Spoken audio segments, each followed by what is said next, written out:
Today we have discussed the point oxidation. What is meant by oxidation reaction? Our chapter name is chemical reactions and equation. In previous chapter we have studied four reactions: combination reaction, decomposition reaction, displacement reaction, double displacement reaction. Our next point is oxidation reaction. आता oxidation याच्या नावातच काय बघा, oxygen. Oxidation means oxygen. Let us some examples, some reactions. Magnesium plus oxygen gives twice MgO. Means addition of काय झालेली आहे, addition of oxygen. Magnesium मध्ये कसली addition झालेली आहे, ऑक्सिजनची addition झालेली आहे. सेकंड एक्झाम्पल मध्ये काय झालं बघा, when we heat a coal in presence of oxygen it gives CO2. means again addition of oxygen. हे झालेलं आहे. मग आपली फर्स्ट डेफिनेशन ऑक्सिडेशनची, addition of oxygen means oxidation reaction. The reaction in which addition of oxygen occur called as oxidation reaction. Again two examples. दोन example मध्ये काय झाले बघू. MgH2 gives Mg plus H2.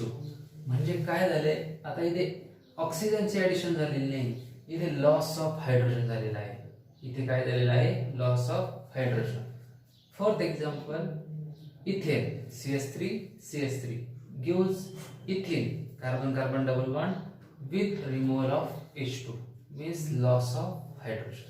मग आपल्या सिंपल दोन डेफिनेशन लक्षात ठेवायच्या. Addition of oxygen means oxidation and loss of hydrogen means also oxidation reaction. These are the two reactions. आता ह्या ऑक्सिडेशन करण्यासाठी एक एक्झाम्पल घेऊ आपण. तर एक्झाम्पल काय आहे बघा, शुगर फॅक्टरीज मध्ये इथिल अल्कोहोल तयार होतं. शुगर फॅक्टरी मध्ये काय तयार होतं, इथिल अल्कोहोल. ते फर्मेंटेशन प्रोसेसने तयार केलं जातं. आता त्या इथिल अल्कोहोलचं कन्वर्जन ऍसिटिक ऍसिड मध्ये करायचं आहे आपल्याला. Ethyl alcohol gets converted into acetic acid. आपण याला व्हिनेगर म्हणतो. त्याचा आपल्याला काही फायनान्शियल यूज असणार आहे. तर आपण काय करणार, इथिल अल्कोहोलचं ऑक्सिडेशन करणार आहे. ऑक्सिजन कुठे लिहिलेलं आहे बघा, ब्रॅकेट मध्ये लिहिलेलं आहे. म्हणजे तो नेसंट आहे, त्याला काय म्हणायचं, नेसंट. जर ऑक्सिजन O2 च्या फॉर्मॅट मध्ये असेल तर त्याला डायऑक्सिजन, आणि जर फक्त ऑक्सिजन असेल तर त्याला काय म्हणायचं, नेसंट ऑक्सिजन. आता ही रिएक्शन करण्यासाठी आपण एक रिएजंट वापरणार आहे. ही रिएक्शन करण्यासाठी आपण काय वापरणार आहे, रिएजंट. रिएजंट कोणता आहे बघा, K2Cr2O7 in presence of H2SO4. In presence of H2SO4. म्हणजे ह्या रिएजंटने काय झालंय, इथिल अल्कोहोलचं ऑक्सिडेशन कशामध्ये झालेलं आहे, ऍसिटिक ऍसिड मध्ये झालेले आहे. म्हणून ह्या रिएजंटला म्हणायचं ऑक्सिडायझिंग एजंट. रिएजंटला काय म्हणायचं, ऑक्सिडायझिंग एजंट, किंवा त्याचं दुसरं नाव काय, ऑक्सिडंट. परत एकदा बघा, ऑक्सिडेशन म्हणजे काय आणि ऑक्सिडायझिंग एजंट म्हणजे काय, याच्यात फरक काय. Oxidation means addition of oxygen और loss of hydrogen. Oxidising agent म्हणजे काय, असा एजंट, असा रिएजंट की तो ऑक्सिडेशन घडवून आणतो. The reagent which brings the oxidation process, it is called as oxidizing agent. त्याचं दुसरं नाव ऑक्सिडंट. आता हे ऑक्सिडायझिंग एजंटचे आपण चार एक्झाम्पल बघू. Four examples. O3 आपण त्याला ओझोन म्हणतो. Ozone is a oxidising agent. Second one we have study K2Cr2O7 in presence of H2SO4. याचं नाव potassium dichromate in presence of sulphuric acid. Third example KMnO4 potassium permanganate. And fourth example H2O2 hydrogen peroxide. These are the oxidizing agent or oxidant. Oxidizing agent or oxidation. म्हणजे जो oxidation घडून आणतो त्याला काय म्हणायचं, oxidizing agent म्हणायचं. आता एक एक्झाम्पल बघू.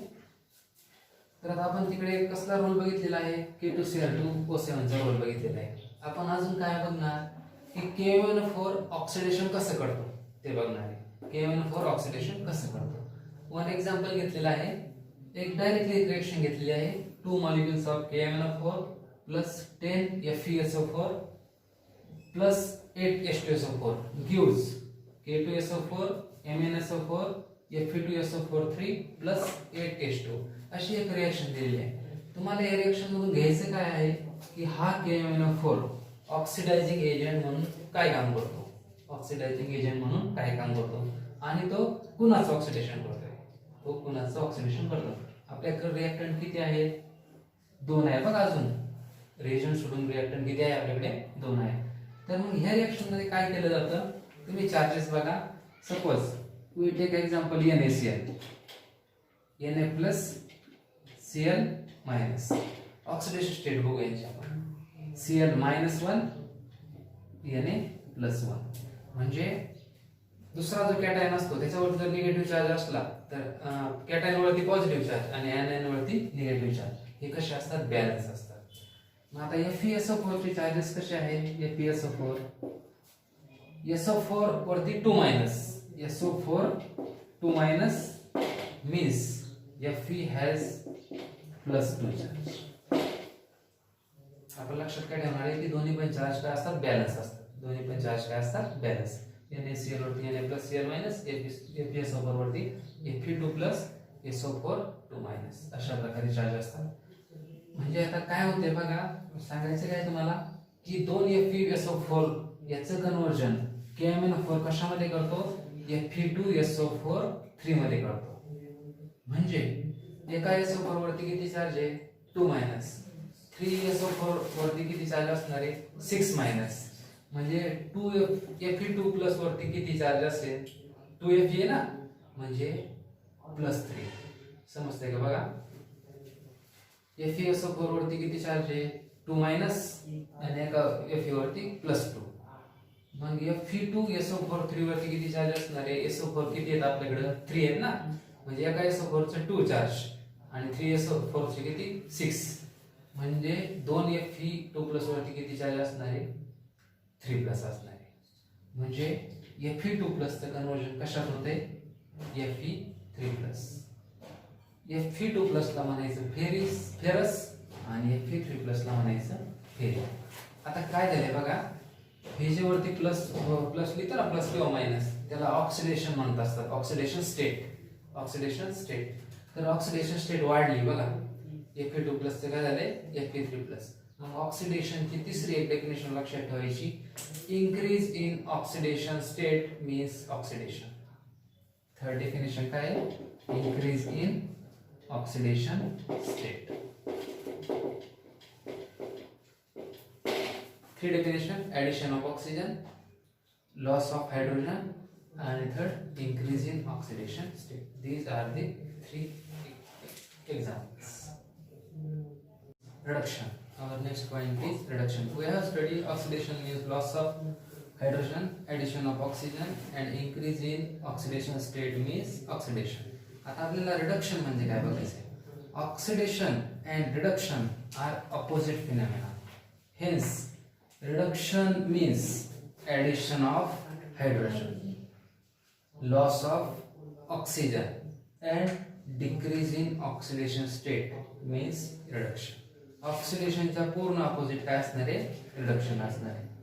आता एक एक्झाम्पल बघू. प्रिव्हियसली आपण एक एक्झाम्पल बघितलेलं आहे बघा, कंडिशन मध्ये vegetable oil plus H2 at 60 degree Celsius nickel catalyst gives वनस्पती घी आपण तयार केला बघा. तर याच्यामध्ये कसली ऍडिशन होते, तर H2 ची ऍडिशन होते, म्हणून ही रिएक्शन कोणती झाली, reduction. This is a reduction reaction. आता ऑक्सिडायझिंग एजंट म्हणजे काय म्हणायचं आपण, the reagent which brings oxidation, it is called as oxidising agent, किंवा आपण त्याला ऑक्सिडंट म्हणायचो. मग आता रिडक्टंट कोणाला म्हणायचं, reductant the reagent which brings reduction, it is called as reducing agent और रिडक्टंट. अपोजिट, ऑक्सिडेशन आणि रिडक्शनच्या अपोजिट. आता नेक्स्ट पॉइंट बघा, काही रिएक्शन कशा असतात की त्यांच्यामध्ये काय होते बघा. नेक्स्ट रिएक्शन बघा, पॉइंट नंतर बघू आपण. काय होते बघा, कॉपर ऑक्साईड याचं कन्वर्जन कॉपर मध्ये होते, means loss of oxygen.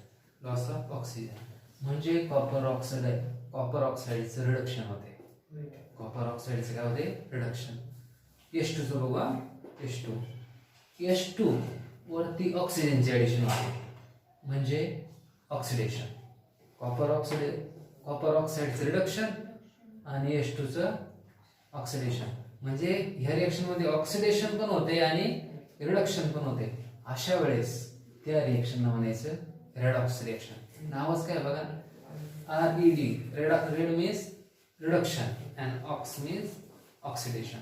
The reaction in which both reduction and oxidation occur called as redox reaction. Next example, H2S. H2S चं कन्वर्जन कशामध्ये झालेलं आहे तर सल्फर मध्ये झालेलं आहे. म्हणजे काय रिमूव्ह झाले याच्यामधून, H रिमूव्ह झाले. Means loss of hydrogen means reduction, loss of hydrogen means oxidation. SO2 चं कन्वर्जन कशामध्ये झालेलं आहे, H2 मध्ये झालेलं आहे ना, मीन्स ऍडिशन ऑफ हायड्रोजन. म्हणजे त्याच्यामध्ये काय झालेलं आहे, रिडक्शन झालेलं आहे. पहिल्याचं ऑक्सिडेशन, दुसऱ्याचं रिडक्शन. म्हणून ही रिएक्शन कोणती झाली, रेडॉक्स रिएक्शन. थर्ड बघा, MnO2. MnO2 चं MnCl2 तयार होते म्हणजे ऑक्सिजन रिमूव्ह होते. ऑक्सिजन रिमूव्ह होतं म्हणजे दिस इज ए रिडक्शन. HCl चं बघू आपण, HCl चं Cl2 तयार होते म्हणजे काय रिमूव्ह होते, H.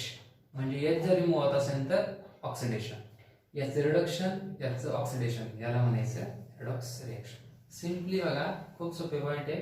ऑक्सिडेशन, रिडक्शन आणि redox. Oxidation addition of oxygen, reduction addition of hydrogen. परत तुम्ही ऑक्सिडेशन स्टेटच्या बाबतीत काय सांगू शकता, increase in oxidation state means oxidation आणि decrease in oxidation state means reduction. And if both cases occurs in a same equation, then it is known as redox reaction. Our next point is corrosion. In 9th standard, we have studied a corrosion phenomenon. आता experiment काय करायचं आहे बघा, लक्ष देऊन बघा. Experiment काय करायचं आहे, 4 टेस्ट ट्यूब घ्यायच्या. कीप ए 4 टेस्ट ट्यूब घ्यायच्या. तर फर्स्ट टेस्ट ट्यूब मध्ये काय करायचं बघा, फर्स्ट टेस्ट ट्यूब मध्ये बॉइल्ड वॉटर घ्यायचं. In first test tube boiled water आणि त्याच्यावरती ऑइलचा लेअर द्यायचा, boiled water and oil layer. Second test tube मध्ये साल्ट सोल्युशन घ्यायचं. सेकंड टेस्ट ट्यूब मध्ये salt solution. Third test tube मध्ये काहीच घ्यायचं नाही, त्याच्यामध्ये फक्त एअर असणार आहे.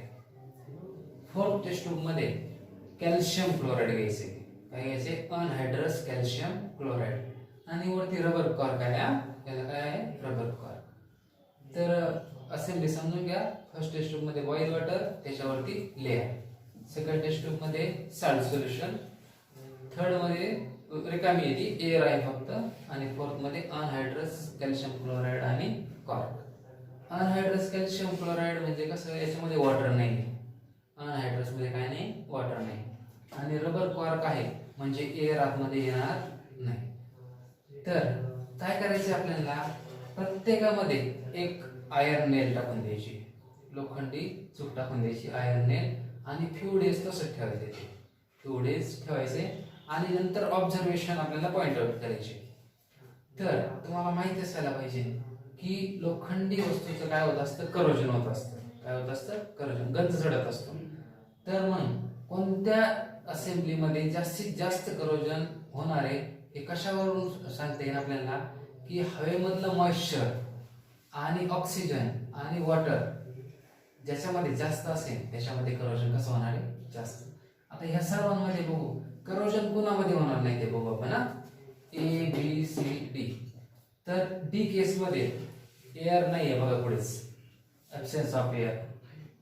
एअर रबर कॉर्कने पॅक केलेली आहे आणि वॉटर मॉलिक्युल्स कशाने ऍब्सॉर्ब करून घेतलेले आहे, अनहायड्रस कॅल्शियम. म्हणजे याच्यात वॉटर पण नाही आणि एअर पण नाही, म्हणून याचा सर्वात कमी काय होईल, करोजन होईल. सेकंड केस बघू आपण. सेकंड केस मध्ये तर याच्यामध्ये एअर आहे, याच्यामध्ये साल्ट सोल्युशन आहे ना. फर्स्ट केस मध्ये बघा, याच्यात वॉटर आहे पण एअर नाही, due to oil layer, absence of air. Means in first case there is minimum corrosion. याच्यात तर करोजन होणारच नाही, पण याच्यामध्ये कमी करोजन आहे, मिनिमम. आता दोन एक केस राहिल्या, सेकंड आणि third. Salt we have no salt solution मध्ये काय होत असतं, करोजन जास्तीत जास्त होत असतं खारट पाण्यामध्ये. तसं एअर मध्ये कसं होणार आहे, करोजन थोडंसं कमी होणार आहे. म्हणजे मॅक्सिमम करोजन कशामध्ये, बी मध्ये, त्याच्यानंतर सी मध्ये, त्याच्यानंतर ए मध्ये आणि त्याच्यानंतर डी मध्ये असं असणार आहे. तुम्हाला एक्सप्लेनेशन साठी विचारलं जाईल, डायग्राम दिलेली आहे. आता याच्यामध्ये कोणते रिएक्शन होत असतात बघा, हा सुद्धा रिएक्शनचा पार्ट झाला.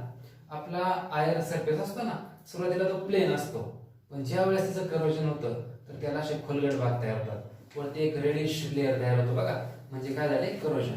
मग करोजन कसलं होणार आहे, तर Fe आयर्न मीन्स Fe, त्याचं काय होणार आहे, करोजन. Feचं करोजन होऊन डायरेक्टली काय तयार होते बघा, Fe2O3 डॉट H2O तयार होतो, हा लेअर तयार होतो. म्हणजे तो Fe न राहता त्याचं कन्वर्जन कशात होते, Fe2O3 डॉट H2O याच्यामध्ये होते. आता ते कसं होतं, स्टेप वाईज कसं होतं बघा. एनोड वरती काय होते बघा, Feचं ऑक्सिडेशन होते. Feचं ऑक्सिडेशन कसं होते बघा बरं, Fe gets converted into Fe2 plus 2 electron. इथे इलेक्ट्रॉन्स मिळाले आपल्याला 2. कॅथोड वरती काय होते बघा, O2 plus 4H plus 4 electron gives 2 water molecules. आणि ओव्हरऑल रिएक्शन काय होते, twice Fe3 plus 4H2 gives Fe2O3 dot H2. Conclusion काय घ्यायचंय तुम्हाला, की Fe चं कन्वर्जन Fe2O3 डॉट H2 मध्ये होणार आहे. दिस इज ए करोजन फिनॉमिना. म्हणून करोजन होऊ नये म्हणून एका मेटलचं एक कोटिंग दिलं जातं. आयर्न जे शीट्स आहे ना, त्याच्यावरती झिंकचं कोटिंग दिलं जातं, की त्यामुळे काय होत नाही, करोजन होत नाही. आपण त्याला गॅल्व्हनायझेशन म्हणतो बघा, म्हणजे galvanising process. Last point, rancidity. Last point काय बघायचं तुम्हाला, रॅनिसिडिटी. आता रॅनिसिडिटी मध्ये काय एक्झाम्पल बघणार तुम्ही बघा. आपण काय करतो घरी, की आपलं जे ऑइल असतं, व्हेजिटेबल ऑइल किंवा कुकिंग ऑइल जे असतं, ते आपण काय करतो, काही वस्तू तयार करण्यासाठी वापरतो आणि राहिलेलं काय करतो, बाजूला काढून ठेवतो. तर त्याच्यामध्ये जर दुसरा एखादा पदार्थ जर तयार केला आपण, तर त्याला अशी फ्युएल स्मेल येते बघा, खराब स्मेल येते. तर त्याचं कारण काय, की आपण तेल जर फ्री करून ठेवलं तर हवेतील ऑक्सिजन त्याचं ऑक्सिडेशन करून टाकतो, त्या तेलाचं काय करून टाकतो, ऑक्सिडेशन. याला म्हणायचं रॅनिसिडिटी म्हणायचं. दिस इज ए रॅनिसिडिटी फिनॉमिना. आता याचं ऑक्सिडेशन होऊ नये म्हणून त्याच्यात काही केमिकल टाकलेले असतात, त्याला अँटी ऑक्सिडंट म्हणतात. अँटी ऑक्सिडंट मीन्स त्या तो सबस्टन्स ऑक्सिडेशन होऊन देत नाही, म्हणून काय म्हणायचं, anti oxidation. This is last one. Let us consider all the points of chemical reactions and equation. सुरुवातीला आपण इंट्रोडक्शन बघितलं. 18th आणि 19th सेंचुरी मध्ये आपण केमिकल रिएक्शनला कसं क्लासिफाय करायचं बघा. Chemical change, physical change. Chemical change means state of matter change, solid, gas, liquid. किंवा केमिकल चेंज म्हणजे काय म्हणायचं आपण, कंपोजिशन ऑफ मॅटर चेंज म्हणायचं. नंतर केमिकल इक्वेशन म्हणजे काय बघा. केमिकल इक्वेशन, सपोज एखादी केमिकल रिएक्शन आहे, writing of a chemical reaction in a chemical फॉर्म्युली, in a form of chemical formulae, it is known as chemical equation. Next point बघितला आपण, rules for writing a chemical equation. Our third point is rules for writing a chemical equation. तर आता हे chemical equation right करण्याचे बरेचसे rule होते बघा. Left side reactant, right side product, arrow indicate direction of A reaction. Next second rule काय होता, की आपण रिएक्टंट आणि प्रोडक्ट याच्या फेजेस लिहायचं, सॉलिड, लिक्विड, गॅस. आणि सोल्युशन जर वॉटरमध्ये तयार केलेलं असेल तर आपण म्हणायचो ॲक्वियस. नेक्स्ट मध्ये जर रिएक्शन मध्ये गॅस जर रिलीज होत असेल तर आपण काय करायचो, एरो इन अपवर्ड डायरेक्शन. आणि जर गॅस जर सॉलिड जर प्रेसिपिटेट होत असेल, एरो इन डाउनवर्ड डायरेक्शन. आपलं फोर्थ काय होता बघा, इफ रिएक्शन मध्ये जर हीट ऍब्सॉर्ब होत असेल तर आपण एरोच्या वरती साइन द्यायचं, ट्रायंगल. आणि जर रिएक्शन मधून जर हीट बाहेर पडत असेल तर एरोच्या पुढे करायचं. 5 नेसेसरी इन्फॉर्मेशन, टेम्परेचर, प्रेशर आणि कॅटलिस्ट हे आपण कशावरती लिहितो, एरोच्या वरती लिहितो. आणि लास्ट पॉइंट आपला, सपोज आपल्याला एखादी इक्वेशन मोर इन्फॉर्मेटिव्ह जर बनवायचं असेल तर आपण ऍसिडच्या ब्रॅकेटमध्ये कॉन्सन्ट्रेटेड आणि डायल्यूट असे वर्ड लिहू शकतो. असे 5-6 रूल आपण बघितलेले आहेत. Rules for writing a chemical equation. Next point, balancing chemical equation. आता याच्यामध्ये इक्वेशन बॅलन्स करायचे आपण बघितलेले आहे. तर याच्यात 2 डेफिनेशन बघितल्या, balance chemical equation and unbalance chemical equation. The reaction in which elements of reactant is equal to elements of product called as balance equation. If elements of reactant is not equal to elements of product, then it is known as unbalanced equation. आता equation balance करायच्या आपण 4 step बघितल्या बघा. Write a word equation in chemical equation. Second मध्ये काय केलं आपण, check whether the equation is balance or not, element reactant product असं लिहिलं. आणि थर्ड स्टेप मध्ये काय केलं, if reaction is not balance multiply with suitable digit. 2 ने मल्टिप्लाय केलं, 4 ने मल्टिप्लाय केलं. आणि थर्ड स्टेप मध्ये पूर्ण बॅलन्स इक्वेशन मिळालं. आणि फोर्थ स्टेप मध्ये काय काय लिहिलं आपण, राईट ए बॅलन्स इक्वेशन. अशा 4 स्टेप होत्या त्याच्यामध्ये. नंतर टाइप्स ऑफ केमिकल रिएक्शन बघितल्या. Next types of chemical reaction. आता केमिकल रिएक्शन कशानुसार क्लासिफाय केलेलं आहे, nature of reactant, number of reactant and number of product. 1 नंबरची reaction combination reaction. If 2 reactant combine to give a single product known as combination reaction. 2 reactant आणि 1 product, त्याला काय म्हणायचं, combination reaction. Second decomposition, 1 reactant आणि 2 product. The reaction in which 1 reactant gives 2 product, then it is known as decomposition reaction. Displacement reaction, one less reactive element displace another element, it is known as displacement reaction. Double displacement, 2 elements are exchanged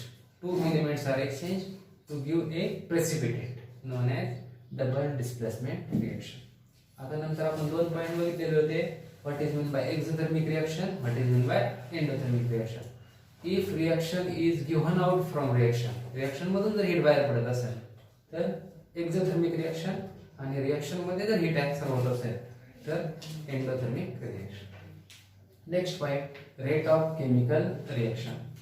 प्रत्येक रिएक्शनचा rate कमी जास्त असतो. काही reaction fastly होतात, काही reaction slowly होतात. तर त्याचे बरेचसे असे कारण आहे.